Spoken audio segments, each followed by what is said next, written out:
You may recognize this guy as the man who gets slapped by the huge fish on YouTube. Hi, I'm Veronica with WatchMojo.com, and today we're chatting with comedian Dan Bingham. One of the coolest things about being a comic is I get to travel a lot. For instance, I've been traveling all over the US recently, and we're all familiar with the stereotypes that Americans have towards Canadians, but I discovered that the further you go south, the weirder. I heard every time a beaver takes a dump into a hockey helmet, a Canadian is born.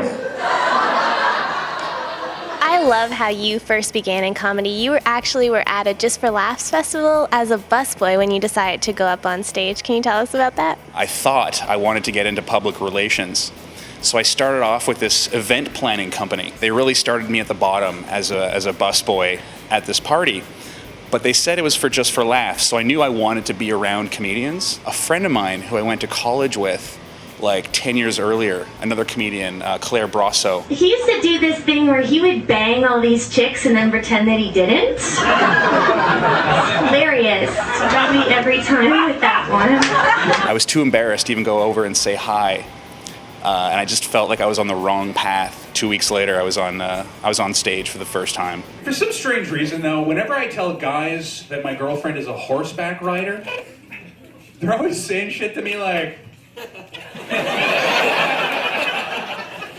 nice.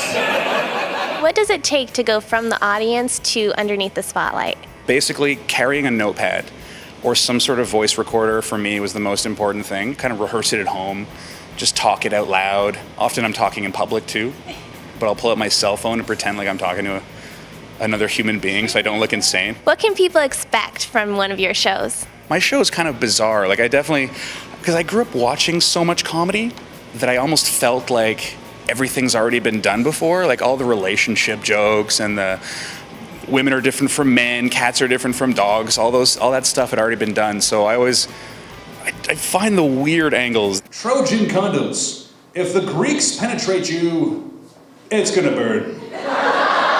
As I Googled your name on YouTube, I came across a video where you get slapped in the face with a huge fish. Can you tell us the story behind that? I write humorous articles for this web marketing company. One of our clients happens to have a fishing blog. So we thought, hey, let's shoot somebody getting slapped in the face with a fish. And that was before I had any actual comedy clips. So if people typed in Dan Bingham, that's all they would see, is me getting slapped with a fish. It's fantastic. Thank you very much. You're welcome.